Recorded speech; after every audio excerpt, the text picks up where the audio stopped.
예, 반갑습니다. 자, 오늘 제가 목이 좀 많이 안 좋아가지고, 가급적이면 좀 목소리를 좀 낮춰서 얘기를 하도록 하겠습니다. 자, 시장이 오늘 예상보다 좀 깊게 누릅니다. 그래서 먼저 시장 그 장중 스케치를 잠깐 해드리도록 하겠습니다. 그 테슬라가 제가 이것은 이제 말씀드렸습니다만 이번 주 그러니까 18일 날 그러니까 어제 그 실적 발표한다고 했잖아요. 그래서 우리 같은 경우도 이제 코스닥 같은 경우는 2차 전지가 시가총액이 상당히 가장 높기 때문에 이제 뭐 실적이 안 좋아서 어제 테슬라가 한 4.7% 밀었고 그 영향을 지금 받고 있는데 또 시간에서 테슬라 주가가 지금 한 4% 정도 빠지고 있거든요. 이 원인이 일단 크고 그리고 이제 오른쪽 그림 보시면 이거 엔비디아죠. 그러니까 우리 시장이 미국의 빅테크 관련 종목군 중에서 가장 영향을 많이 미치는 종목이 테슬라하고 그다음에 엔비디아입니다. 그러니까 뭐 2차 전지 반도체 아니겠습니까? 우리 시장 영향 가장 미치는 게. 그리고 이제 뭐 애플 정도 됐는데 미국은 이제 구도가 어떻게 그려져 있냐면 애플하고 엔비디아, 테슬라 이 세 종목이 이제 안 빠지면 전체 지수는 안 빠져요. 그리고 이 세 종목 중에서 가령 뭐 애플이 민다 그러면 뭐 테슬라하고 엔비디아가 올라간다 그러면 일단 지수는 올라가고, 그죠? 그러니까 세 종목 중에 두 종목은 올라가고 한 종목만 빠지면 지수 안 빠지거든요. 근데 우리 시장에 그 중에서 가장 영향 많이 미치는 것이 테슬라하고 엔비디아인데 이 두 종목이 어저께 뭐 오늘 엔비디아는 좀 시간에서 많이 안 뺍니다만은 주가 안 좋다 보니까 그 영향이 바로 우리 코스닥 시장에 미친 겁니다. 그래서 오늘 아시아 증시에서 코스닥이지만 3% 넘게 밀고 있는데 가장 많이 밀리고 있는 것이고, 그러면 이제 테슬라가 이게 추가적인 하락이 또 나올 것이냐.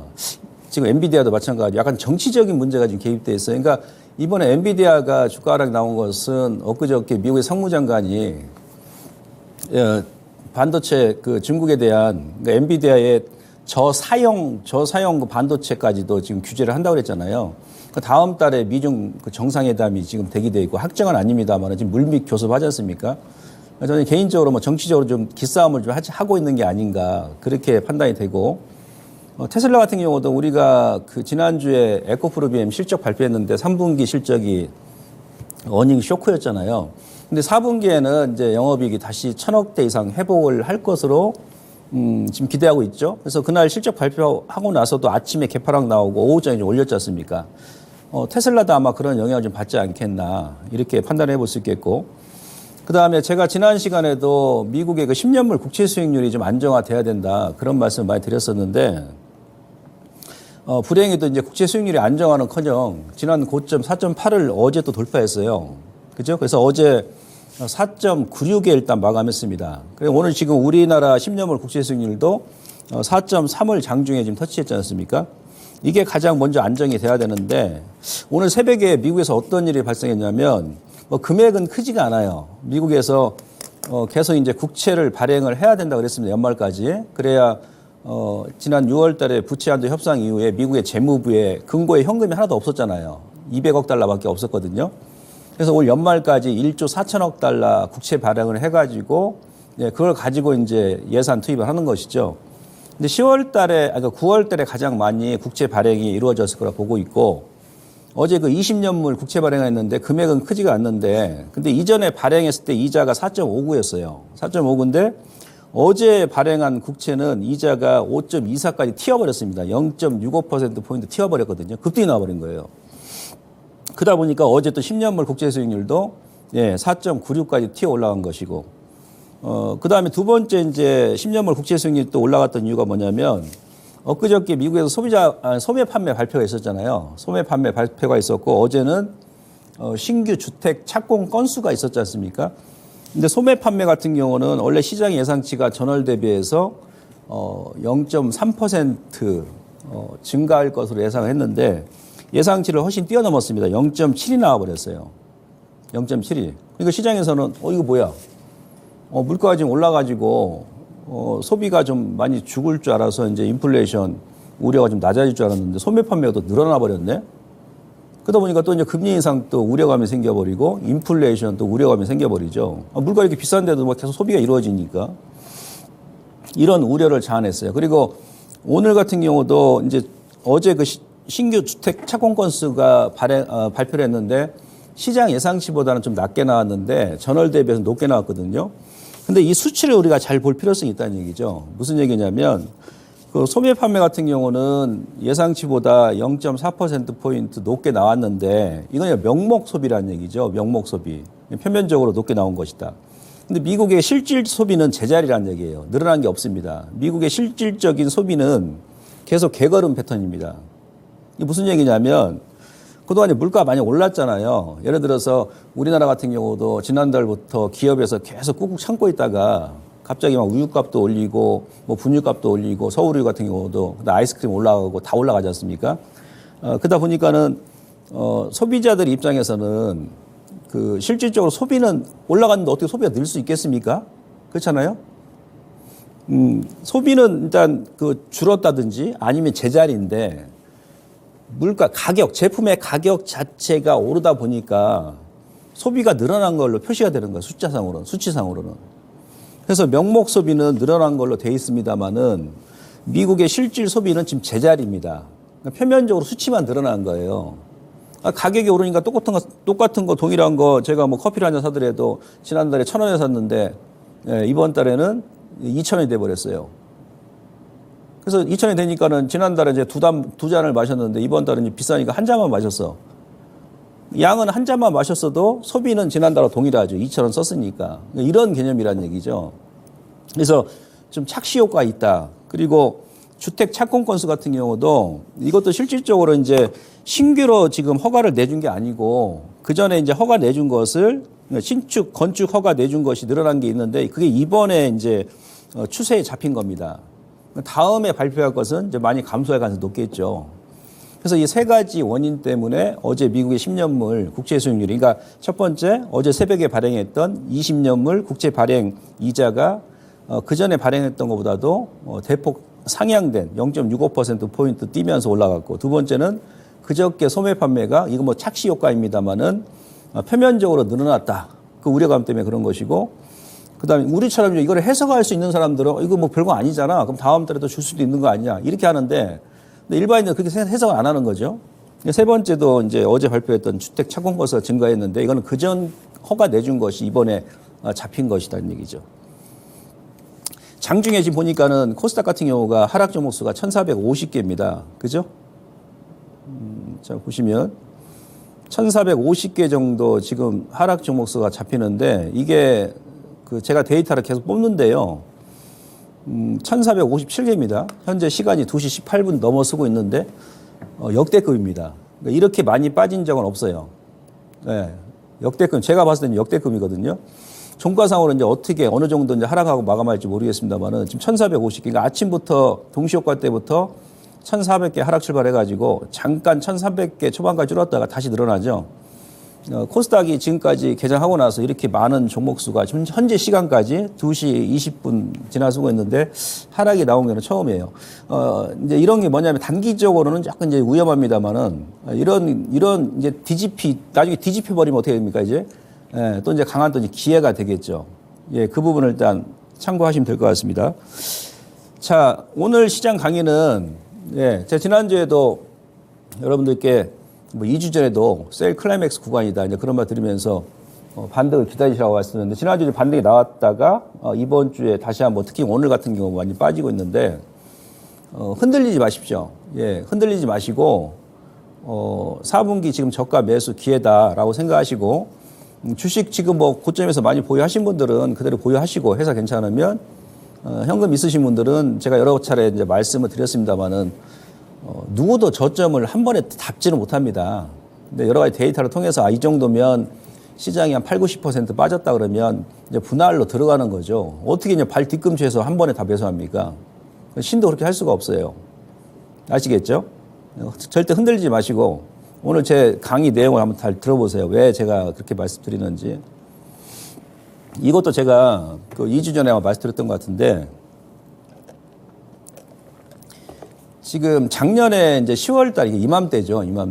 이맘때인데 코스피가 이제 9월달, 10월달 급락 나왔잖아요. 이게 작년 차트하고 제가 지금 현재 올해 차트하고 지금 비교를 해드리는 건데 여러분들 이해하시기 쉽게 상황이 작년보다는 지금이 월등히 낮습니다.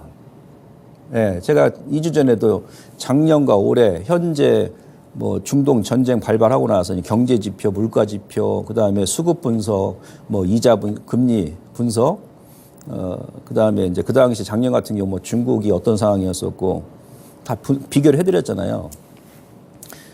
작년에 이제 2,540에서 400포인트 다이렉트 빼버렸고 작년 같은 경우는 9월 30날이 저점이었어요. 9월 30날. 올해는 지금 10월 10일이 저점이죠. 10월 10일. 물론 이게 동일하게 움직인다라는 뭐 학원은 제가 할 수는 없는데 여러 가지 정황을 제가 분석해 보니까 그래도 그나마 작년보다 낫다는 얘기예요.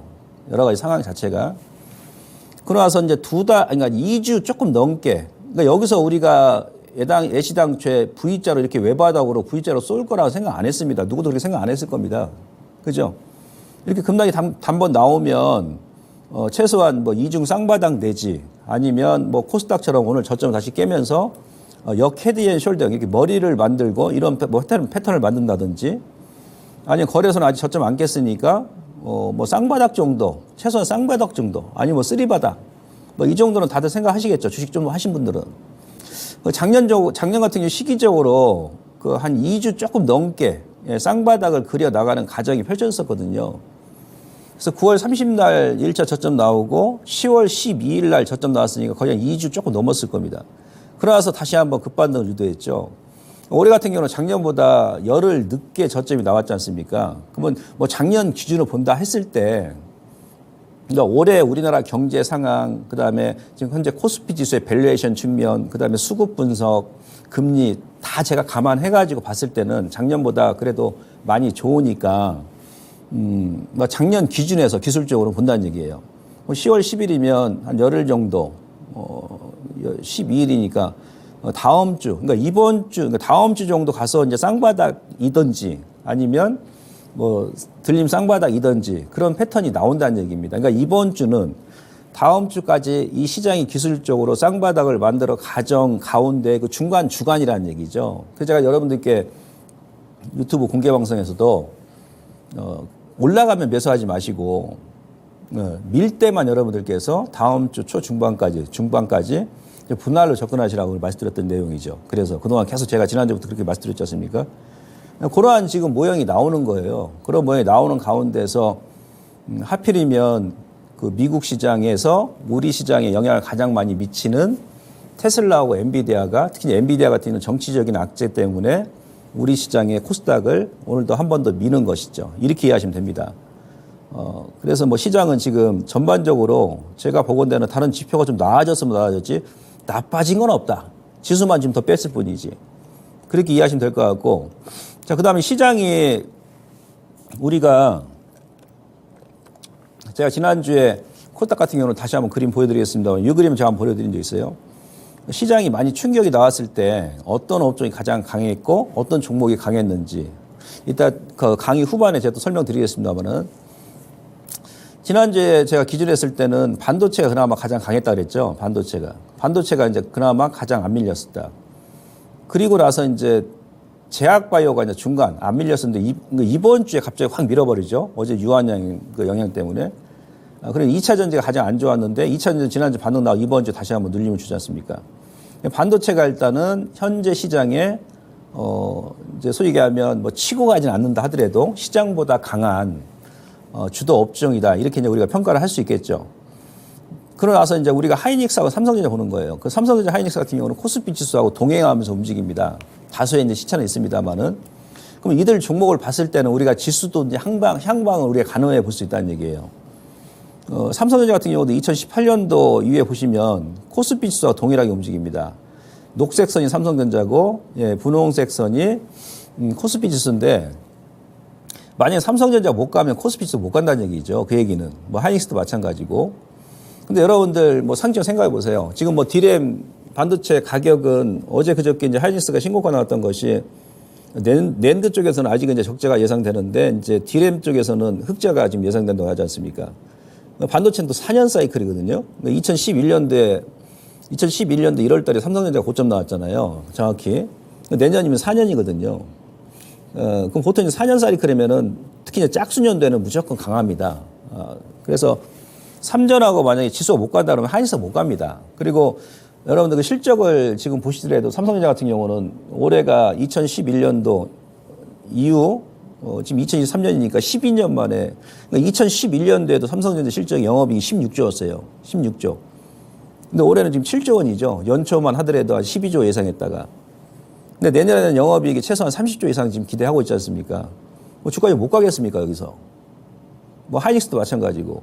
올해는 영업 적자 7조 원 넘는데 내년에는 반대로 한 7조, 8조 흑자전환 되지 않습니까? 그러면 이제 지수는 이제 근본적으로 현재 지수보다도 높게 올라갈 수 있다는 그런 여력이 지금 충분히 있다는 얘기죠. 이 두 종목만 놓고 보더라도.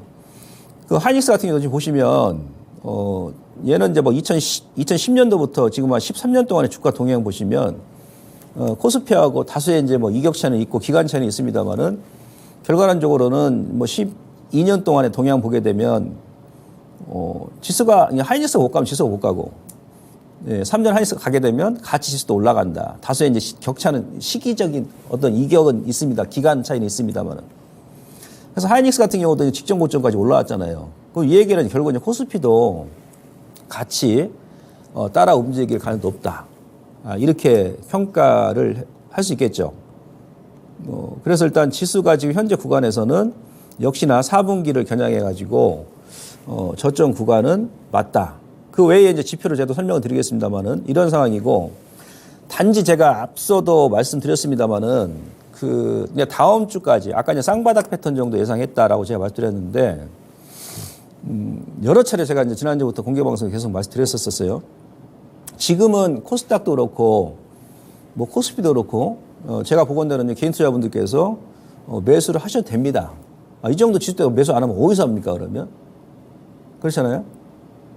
네, 매수를 하셔도 되는데 문제는 뭐냐면 이 기술적으로 1차 바닥을 주고 나서 다음 주까지 이제 작년에도 한 뭐 12일 정도, 2주 좀 넘게 걸렸으니까 다음 주 정도까지는 이게 외바닥으로 못 가니까, 그래도 외바닥으로 V자로 올라가기 위해서는 어떤 조건이 필요하다. 가장 먼저 우선돼야 되는 것이 미국의 10년물 국채금리가 급락이 나와버리면 그렇게 될 수도 있겠죠.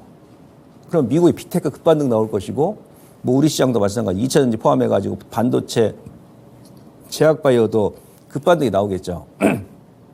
제약바이오 또 빠지는 이유가 뭡니까? 제약바이오 같은 경우도 지난주 초반까지는 그래도 버티다가 이번 주에 이제 급락 나왔던 것이 뭐냐면, 어제 뭐 유한양의 그 악재도 있었습니다만은 그 이제 국채 금리가 올라가니까 금리 인상 우려감 때문에 실제로 제약바이오도 빠지는 거 아니겠어요? 그죠? 그런 것 때문에. 그런데 근데 그렇게 되질 않겠죠. 뭐 야금야금 이제 조정이 나오겠죠. 국채 금리도. 근데 매수를 하셔야 되는데 제가 보건대는 너무 급하게 하신단 말이에요. 무슨 얘기냐면 코스닥의 일자별로 종목 등락수 현황인데 13일부터 이제 이렇게 어제까지 4일 동안에 시장에 코스닥 전체 지금 거래되는 종목이 1,586개입니다. 1,600개 정도 생각하시면 되거든요. 자, 이날 보시면은 상승이 380개, 하락이 1,100개입니다. 근데 개인 투자분들께서 하루에 3,800원을 매수해버려요. 그 전날 이제 지수 저점 깨면서 개인 투자분들께서 그 전주에는 13일 전에는 4일 연속 매도를 했거든요. 손절하셨다는 얘기죠. 저점에서. 근데 이틀 동안 또 급반등이 나오다 보니까,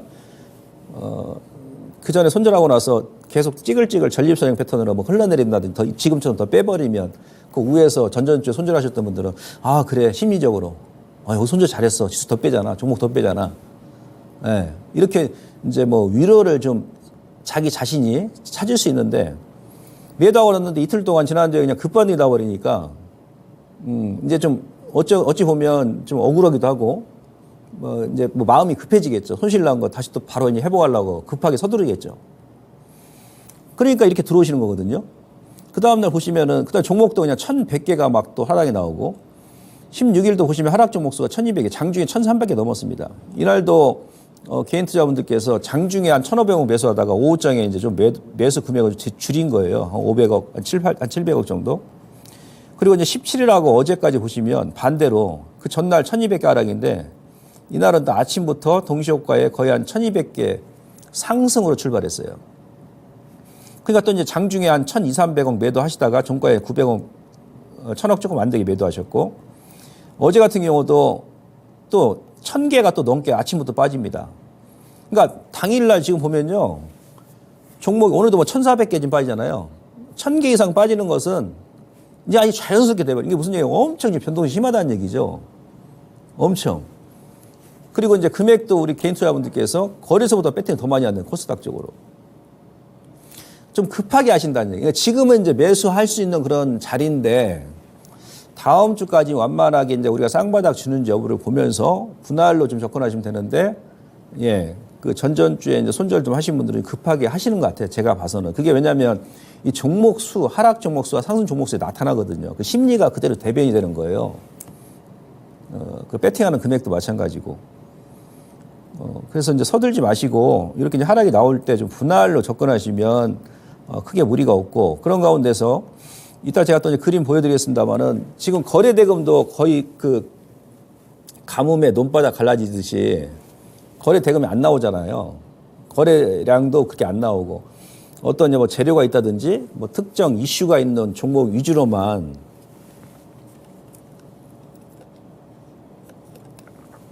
그쪽으로만 그 거래량은 이제 거래 대금이 붙으면서 단발로 좀 움직이죠. 근데 이제 문제가 뭐냐면 어제 그저께는 이제 어떤 현상이 나왔냐면, 이제 안 그래도 거래 대금이 없어가지고 다른 종목군들 막 빌비대고 막 그러는 가운데서 삼성전자하고 하이닉스가 급등이 나와버리네. 시장의 메이저는 이제 외인인데 코스닥에서 17일 날 삼성전자 외인들이 오랜만에 3,200억 매수하고 하이닉스도 1,400억을 매수하면서 두 종목 다 한 5천억 좀 넘게 매수를 해버렸어요. 근데 그날 코스피 전체 매수 금액은 외인들이 산 게 4,200억이에요. 그러면 이제 외인들이 다른 쪽에서 매수, 그러니까 좀 줄이고 삼전하고 이제 하이닉스 매수했다는 얘기죠. 뭐 기간 쪽은 제가 제외하겠습니다. 왜냐하면 기간 같은 경우는 2020년도부터 21, 22, 23 올해까지 지금 코스피 4년 연속 순매도예요. 징그리 합니다, 그냥. 뭐 연기금도 그렇고. 그나마도 우리가 이제 기댈 언덕이 뭐냐면 외국인들은 지금 누적으로 그 7조 원 넘게 지금 매수하고, 코스닥도 작년에 4조 원 먼저 때렸고 올해는 지금 한 7천억밖에 안 때리거든요. 기관하고 이제 기타 법인 같은 경우는 지금 4년 연속 매도거든요. 그래서 이제 기관 쪽 아예 제외시켜버려요. 제가 방송할 때는 수급적으로. 이런 현상이다. 어제는 이제 삼성전자를 또 3,400원 매수하고, 하이닉스는 어제 조금 매도를 했습니다. 500억 정도.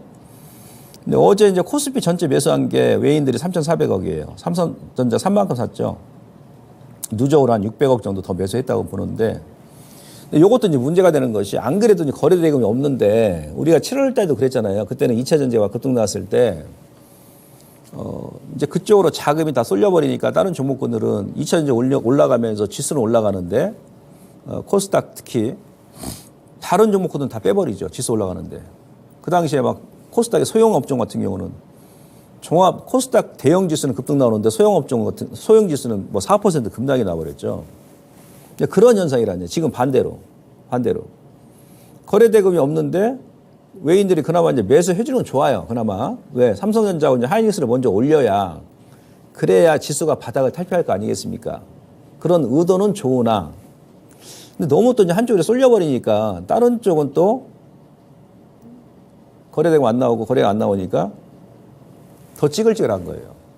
어찌 보면 이제 크게 보면 좋은데, 단기적으로 수급 블랙홀 현상을 유발시키면서 또 외인들이 막 삼성전자도 매수해주고, 뭐 하이닉스도 좀 매수해주고, 뭐 LG 에너지 솔루션 뭐 이만큼은 아니더라도 좀 매수해주고, 그다음에 제약바이오라든지 뭐 다른 그 뭐 경기 민감주도 뭐 몇천억 아니더라도 몇백억 같이 좀 매수해주면, 그러면은 이제 이미 신용은 지난주까지 거래소 코스닥 한 2조 원 넘게 털렸기 때문에 조금만 기관들이 협조해주고 외인들이 좀 협조해주면 종목별로 이제 악성 매물은 지금 다 나왔거든요. 스탁론 다 나왔죠. 신용 다 나왔죠. 반대매 매막 늘어났었죠. 그다음에 주식 담보 대출금도 지금 많이 한 2조 원 감소했거든요. 그럼 거기서 이제 다른 종목군들 막 급반등이 나올 수 있는데, 아주 또 이 교묘한 외국인들도 그렇게 안 하죠. 예. 3점만 일단 매수하고 다른 쪽은 조금 덜어내니까 더 이제 빠지고, 요런 단기적으로 이런 현상이 좀 안 좋은 것이고, 어제 유한여행 같은 경우도 여러분 보세요. 상당히 이제 변동이 심한데 어제 뭐 이유도 없이 그동안 뭐 영풍인가요? 뭐 동일금속도 뭐 하한가로 급락 나오고. 근데 이런 증상이 막 쏟아질 때는 보통 보면은 경험적으로 봤을 때 거기가 이제 중기 저점이 맞고요. 유한여행 같은 경우도 뭐 학적은 아닌데 그 우려가 뭐 기대보다 못 미친다 약효가 그런 우려감 때문에 밀었는데 무슨 뭐 임상 실패한 것도 아니고 좀 가죠. 어제 여러분들 거래소에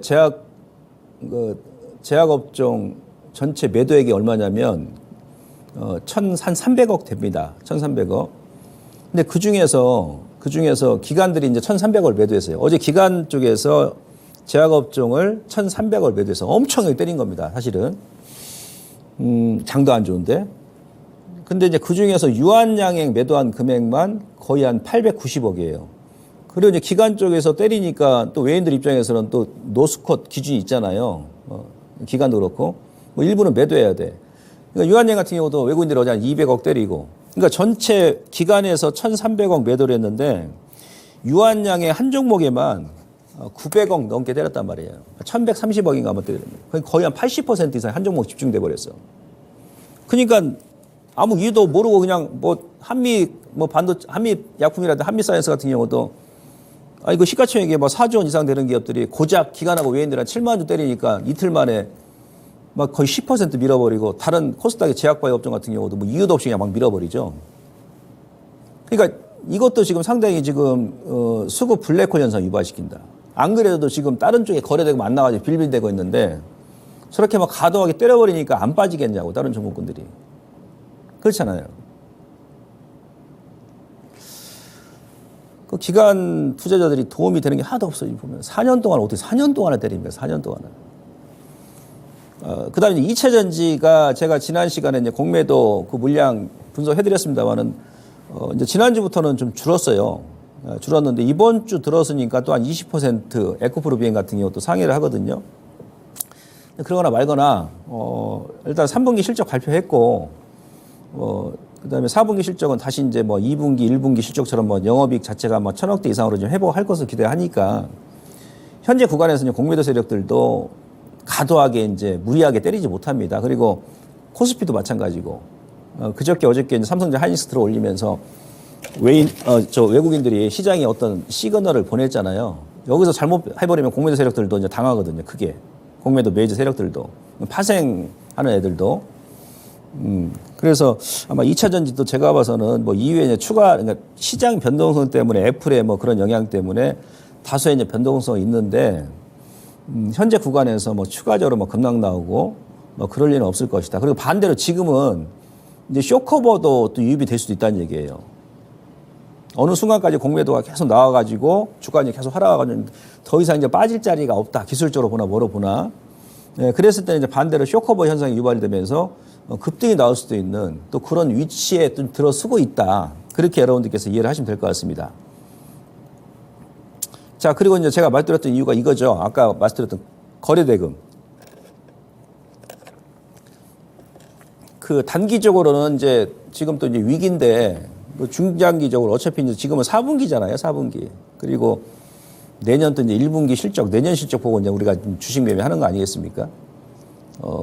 지금 거래대금, 거래소 코스피 같은 경우가 지금 뭐 7조 원, 8조 원 초반. 그러니까 올 1월 달 그 정도 수준입니다. 올 1월 달에 지수가 가장 저점이었잖아요. 2,400 종합지수. 그죠? 코스닥 같은 경우도 거래대금이 많이 나왔을 때는 이때 뭐 4월 달, 5월 달, 물론 이제 이때는 2차 전지가 이제 움직였을 때고 반도체 움직였을 때인데 보통 한 20조 원, 한 18조 원 정도 거래대금이 나왔거든요. 근데 뭐 이때는 빼고요. 2차 전지 뭐 신할래 여기 피크 나왔을 때 빼고 이때는 뭐 25조가 넘었으니까. 그러니까 고점에서는 거래대금이 자체가 지금 거의 한 5분의 1로 축소가 됐고, 그러니까 중간 정도, 한 15조 원 정도 우리가 1월부터, 얼마죠? 10조 원이니까, 이 10조 원 중간. 그러면 한 12, 3도 되겠네요. 중간으로 봤을 때 평균치가. 1월부터 지금 10월까지 평균 거래 대금이 한 12조 정도 나왔는데, 어제 그저께 들어서는 코스닥도 지금 거래 대금이 거래소보다 더 안 나옵니다. 네. 지금 한 7조 원 초반? 그저께 어저께 같은 경우는. 그러니까 1월 달에 가장 적게 나왔을 때 1월 초에 그때 저점이었을 때가 한 6조 원 정도 됐거든요. 그저께는 아마 6조 원까지 찍었었을 거예요. 6조 원 후반대까지. 그러면 이제 통상적으로 거래대금이 이 정도로 이제 감소한다 그러면 이게 거래대금이 안 나오니까 시장이 찌글찌글하고 이제 매물 받쳐주는 세력이 없으니까 툭 던지면 몇 주 던지면 이제 툭툭 빠지잖아요. 지금처럼. 근데 이런 구간은 제가 봐서는 경험적으로 오래 안 갑니다. 오래 안 가요. 이렇게 일단 여러분들께서 이해하시면 되고 그러니까 단기적으로 지금 변동 생기면서 위기입니다만은 조금 우리가 한 달, 다음 달로 가가지고 이렇게 지금 현재를 봤을 때는 또 저점일 수도 있다는 얘기죠. 그리고, 지금 고객예탁금 신용융자, 요것도 제가 몇 차례 이제 보여드렸습니다만은, 그러니까 지금 우리가 이 데이터를 보고 여러분들께서 막말로 뭐 지난주에 막 그 당시에 전전주는요, 신용이 이렇게까지 감소를 안 했던 구간이었잖아요. 2주 전까지만 하더라도. 고객예탁금도 한 50조 원 초반까지 있었잖아요. 근데 지난주 지나고 이번 주 중반 지나면서 신용이 특히나 이제 거래소 코스닥 같은 경우는 2조 2천억 넘게 지금 감소했고 고객예탁금도 지금 한 6조 원까지 다 낮아졌잖아요. 그러니까 지금 이제 코스닥 다시 한번 저점을 깨면서 밀고는 있습니다만은 근데 신용 보니까 지난주까지 많이 감소했잖아. 거래소도 그렇고 코스닥도 한 2조 넘게 감소했네. 고객예탁금도 지금 뭐 1월 달 저점까지 다시 밀어버렸네? 그럼 지난주에 실질적으로 코스닥이든 거래소든 이거는 이제 스탁론 물량이 여기 포함이 안 된 거예요. 그리고 주식 담보 대출 금액도 제가 포함 안 시킨 겁니다. 주식 담보 대출 금액도 한 2조 원 정도 감소했고요.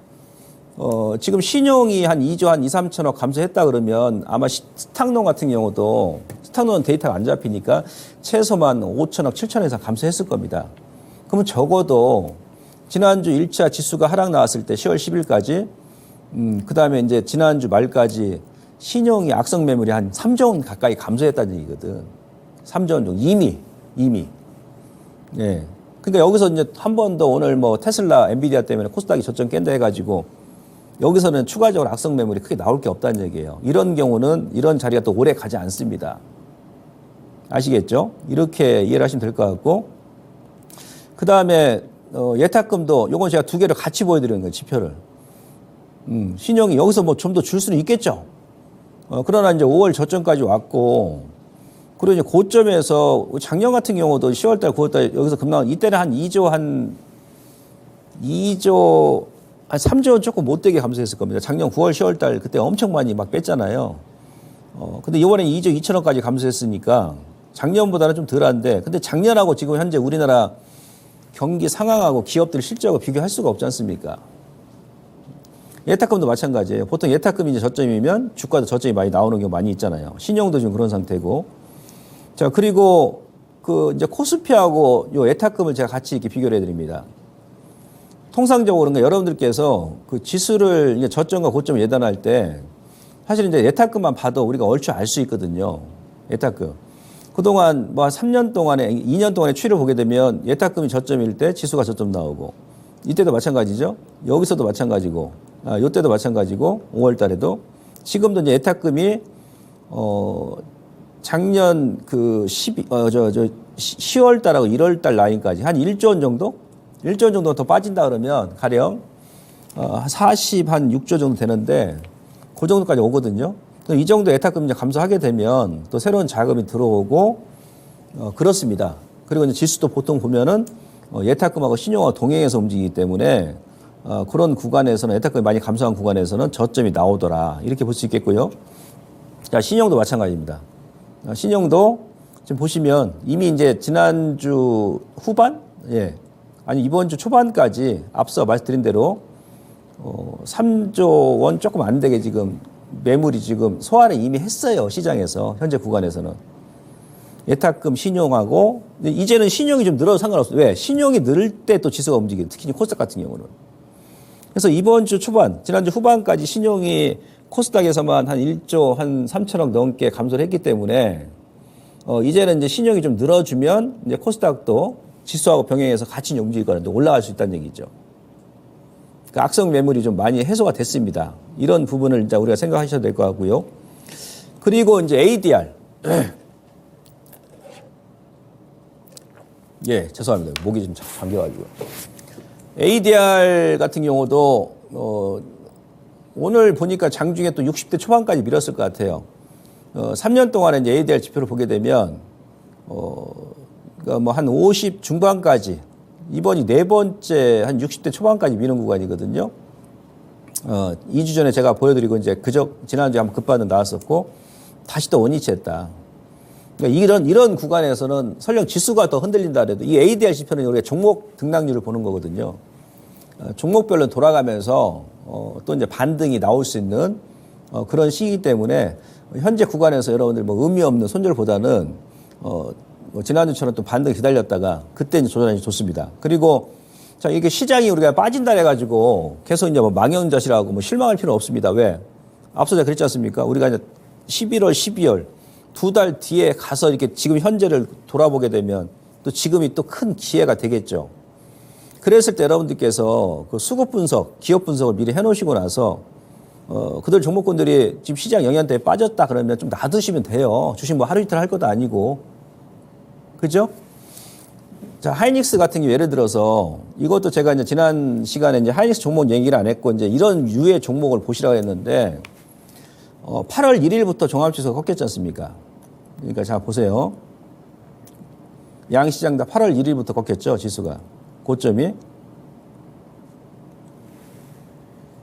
요건 이제 기법 들어가는 거예요. 저는 이제 김봉만의 기법을 뭐 이동평균에서도 합니다만은 그거보다는 남들이 이제 안 보는 그런 기법을 보는 게 좋죠. 8월 1일 날 코스피가 여기 고점 나왔지 않습니까? 현재까지 빼잖아요. 8월 1일부터 대부분 이제 종목이 고점 나왔단 말이죠.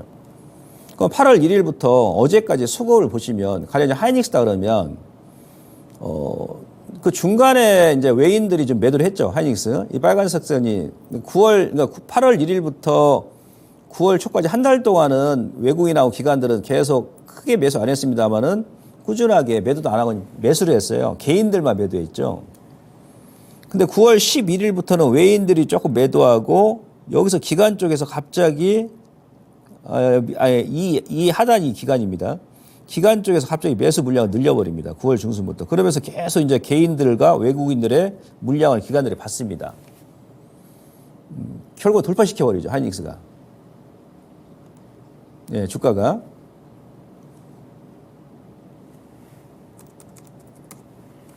박스 유지하다가 돌파를 시키죠. 기간 쪽만 이번에 또 이제 매도 안 한다 그러면 또 이제 20에서 늘리면 매수하셔도 되고, 그 다음에 예를 들어서 그 다음 종목, 자, 삼성 엔지니어링이 있어요. 이 기업 같은 경우도 자, 주가를 먼저 보시면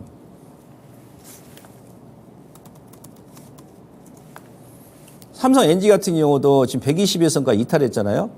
코스피가 이제 8월 1일 날 고점 나왔을 때, 이 기업은 이제 8월 2일 날 고점이 나왔지 않습니까? 지금 고점 대비해서 거의 주가를 30% 뺐거든요. 뭐 악재난 것도 없습니다. 실적이 뭐 막말로 3분기 실적이 안 좋게 나온다 하더라도 제가 봤을 때 뭐 2분기 작년 대비해서 큰 폭으로 감소는 안 해요. 근데 계속 밀었습니다. 근데 수급을 보시면 이 기업 같은 경우는 외국인들이 주포입니다. 외인들이 현재 지금 삼성중공업의 보유 비중이 사상 최고치거든요.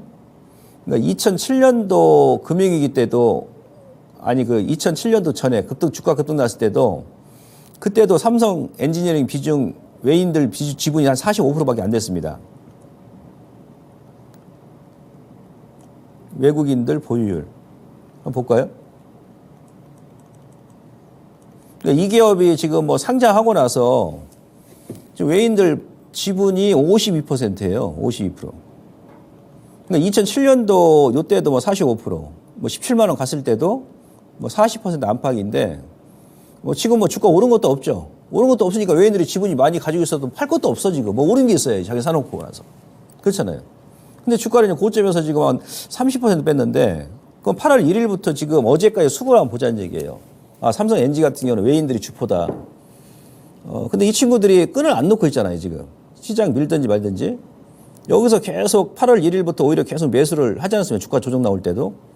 그러면서 9월 10일부터 이제 조금씩 매도를 하죠, 외인들이. 몇만 주밖에 매도 안 했어요. 그리고 뭐 이 기업이 지금 발행 주수가 1억 주가 넘잖아요. 한 2억 주가까지 되지 않습니까? 그리고 거기서 이제 기관하고 외인들, 개인 투자분들께서 이제 매도를 했는데 9월 중순 들어서는 기관하고 개인 투자분들께서도 매도를 안 합니다. 여기서 이제 외인들이 조금 줄이는 거죠. 근데 외국인들이 매도 물량을 지금 출회를 하더라도 요거 한번 수고 한번 보실래요? 그냥 보세요. 아니 뭐 시가총액이 지금 뭐 6조 원짜리, 그다음에 발행 주수가 뭐 한 2억 주 가까이 되는 종목을 그래서 뭐 수십만 주, 몇백만 주 때려가지고 이렇게 빼면은 제가 그 외인들이 차이가 하는구나. 제가 이해를 해요. 납득이 가고. 근데 여기 수급 보세요. 뭐 매도, 그러니까 9월 15일 날 가장 많이 매도한 게 24만 주, 24만 주. 그 다음에 매도한 게 뭐 많이 매도한 9만 주. 근데 외인들이 매도한 것도 기관하고 이제 개인 투자분들께서 받잖아요, 또. 때려봐야 뭐 4만 주. 10월 13일 날은 고작 19,000주, 이건 무슨 개별주도 아니고, 뭐 시총 몇백억짜리 개별주도 아니고, 19,000주 외인들 주포가 매도하니까, 기관장은 4만 주 매도하고, 주가를 뭐 2% 빼버립니다. 여러분들 이거 수급주 납득이 갑니까, 이거? 뭐 때린 것도 없는데 주가는 그냥 고점에서 30% 막 흘러. 그리고 오히려 지금 개인 투자분하고 이제 기관 쪽에서 많이 또 외인들 물량, 병아리 눈물만큼 좀 때린 거, 그것도 다 받았잖아요. 근데 주가는 고점에서 계속 흘러내려. 전류성형 패턴이지, 지금 전형적으로 이런 게. 이런 거는 의미가 없단 말이에요. 주가 빠지는 것이. 그러니까 무슨 얘기냐면, 뭐 내일이라도 이 주식을 관리하는 주포 세력인 외인들이, 제가 보건대는 뭐 한 4, 50만 주 들어오지 않습니까? 아니, 이렇게 매수하고 자기네들 산 가격까지 빼겠습니까? 외국인들이 뭐 사람 아니에요? 뭐 기계입니까? 요거 한 몇십만 주 들어오면 다시 또 3만 원 그 이상으로 그냥 바로 회복을 해버립니다. 그러니까 이렇게 시장이 하락이 나오면서 그 중간에 무슨 악재 나온 게 없고, 뭐 중동 지금 전쟁 때문에 또 이제 뭐 사우디라든지 중동 국가에서 플랜트사 투자를 이제 늘리기로 했는데 그게 조금 이제 지연되니까 그런 우려감이 있겠죠. 그죠? 예. 근데 이제 그 전부터 이제 기관하고 외국인들이 때린 게 없어요, 주포인데. 근데 이런 종목군들 여러분들께서 잘 관리를 하셨다가 이렇게 밀 때 이제 여러분들께서 타이밍 딱 고려해가지고 잡는 거죠. 예, 이런 케이스. 그러니까 이런 식으로 수급이 안 변한 종목군들, 그게 뭐가 됐든 간에요.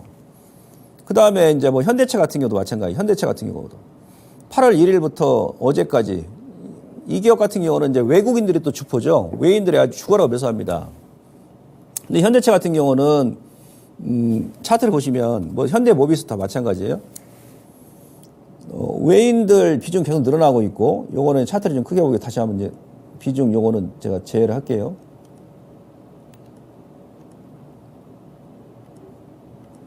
현대차는 요거는 이제 엔화 때문에, 환율 때문에 그렇죠. 환율 때문에. 엄청난 저평가임에도 불구하고, 엔화 절하 폭이 우리 원화 절하 속도보다 더 가파르다 보니까, 일본의 도요타 주가는 막 올라가죠. 지난달까지. 뭐 이번 달도 그렇게 안 뺐을 겁니다. 예. 도요타하고 이제 우리나라 그 현대기아차가 가장 경쟁 기업이니까. 원화도 약세입니다만 엔화가 더 그 절하 폭이 더 크니까 현대차가 이제 거기서 찌글찌글한 거예요. 엔화 때문에, 환율 때문에. 이 박스에서 보시면은 그 외국인들이 계속 매수하잖아요. 기관 쪽도 뭐 결국 이제 매수가 들어오지 않겠나 싶은데 계속 쓸어 담습니다. 개인 투자자분들만 매도하네, 개인 투자자만. 개인분들만. 그러니까 아까 뭐 하이닉스처럼 이렇게 박스를 만들다가 결국은 주포 세력들이 이제 매수한 게 있으니까 뭐 위쪽으로 뭐 하방보다는 상방으로 뽑을 가능성이 높다는 얘기죠. 그렇게 이제 보시면 되고. 근데 이들 기업들이 보면 실적이 다들 괜찮습니다. 그리고 뭐 제약주다 그러면 SK 바이오팜 같은 경우는 이제 연기금이 주포거든요.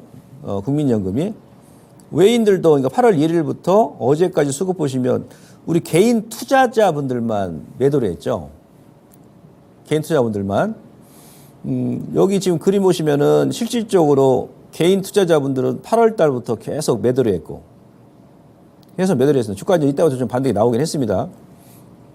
근데 기관 쪽하고 외인들은 계속 매수를 했습니다. 매수하고 특히 이제 기관 쪽에서는 9월 중순 넘어서는 그때 9월 중순 넘어서 아마 투신권에서 하루에 30만 주가 매수로 왔었어요. 계속 매수입니다. 계속 매수하다 이번 주에 조금 매도를 하죠. 외인들은 조금 이제 물량을 뭐 크게 매도한 게 없어요. 어제 그저께 좀 매도를 했어요. 외인들이. 그러면 지금 아직 주포들이 다 가지고 있죠. 외인도 매수하고 기관 쪽도 많이 매수했고 특히 이제 이 기업은 연기금이 상장하고 나서부터 지금까지 계속 매수하거든요. 잠깐 볼까요?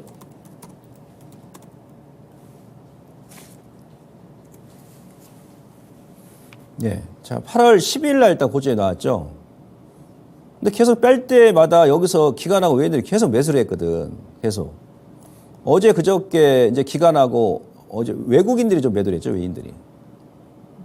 그저께죠. 그저께. 그저께 외국인들이 6만 5천 주 매도하고 기관에서 한 3만 6천 매도했어요. 어제는 이제 한 8만 5천 주 정도 기관 쪽에서 매도했는데 그 전에 막 뺄 때는 외인들이 계속 물량을 매수를 했습니다. 그리고 연기금이 계속 매수하죠. 연기금이. 이번 주 들어 좀 매도하는데 이 기업도 아마 연기금이 여기 보세요. 뭐 작년 11월부터 해가지고 조금 이제 조정이 이제 좀 올라가면 조금 이제 일부 좀 몇만 주 차익하고 조정이 나오면 또 죽어라고 매수합니다. 근데 이들 기업 같은 경우 내년에 이제 SK 바이오팜 같은 경우도 내년에 올 4분기부터는 흑자 전환이 매상하잖아요. 흑자 전환을. 주가를 무슨 뭐 악재난 것도 없이 어제 또 이제 대웅제약 빼니까 뭐 한미 약분도 마찬가지고요. 여기서 여기엔자로 지금 3번을 밀어요. 3번을. 3번을. 그럼 120원 깨버리죠.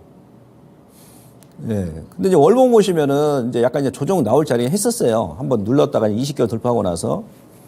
근데 이제 수급의 변화 크게 없더라. 수급의 변화가. 이들 종목군들도 다시 지금 악재난 것도 없고 오히려 이제 4분기 가게 되면 이제 흑자 전환될 가능성이 높거든요. 상당히. 내년에는 또 올해보다도 실적이 상당히 좋아지고 수급도 그대로 지금 주포들이 가지고 있고 시장 영향 때문에 주가가 고점에 이렇게 밀었다 그러면 지금 이런 구간을 여러분들께서 저가 기회를 삼으시고 단지 아직은 전반적으로 시장의 변동성이 남아있으니까 비중과 타이밍 조절하시면서 좀 관리했다가 저가에 들어가면 크게 무리가 없다는 얘기예요. 반도체도 마찬가지고 뭐 코스닥 다른 기업도 마찬가지예요. 아시겠죠? 그래서 이럴 때 여러분들께서 오히려 저가 매수를 비중과 타이밍 조절하면서 변동성을 활용한 그런 매수 구간으로 설정하시 좋고 제가 지난 시간에 얘기했습니다. 지금 저평가 구간입니다. 밸류에이션, 뭐 수급, 또 경제 지표, 아까 뭐 다른 기술적 지표 테크도 해드렸죠. 반도체가 일단 선발입니다. 반도체가. 그다음에 2차는 이제 2차 전지 같은 경우는 낙폭과대로 저가 메리트가 생겼고 제약바이오 같은 경우도 어제 유한양행 효과 때문에 이번에 또 단기 또 낙폭과대 저가 메리트가 생겼다. 반도체는 이제 선발 업종으로 지금 현재까지 자리 잡았고 2차 전지, 제약바이오는 다시 한번 낙폭 가대에 의한 저가 메리트가 생겼기 때문에 같이 보시면 되고 그다음에 메이저 세력들이 수급이 양호한 종목군들 앞서 제가 몇 종목 추려드렸습니다만은 그게 대형주든 중형주든 소형주든 개별주든 간에 그런 종목군들 위주로 여러분들께서 이렇게 밀었을 때 올라갈 때 말고 분할로 접근하는 것이 합리적인 전략이고 지금은 주식 고점에 물리신 분들도 바이앤 홀드 전략 그대로 유지를 하시는 것이 합리적인 전략이니까 일단 좀 시장을 조금 더 지켜보죠. 이번 주 다음 주까지 아시겠죠? 너무 겁먹지 마십시오. 자, 오늘 방송 여기서 마무리하고 저는 다음 시간에 다시 뵙도록 하겠습니다. 고맙습니다.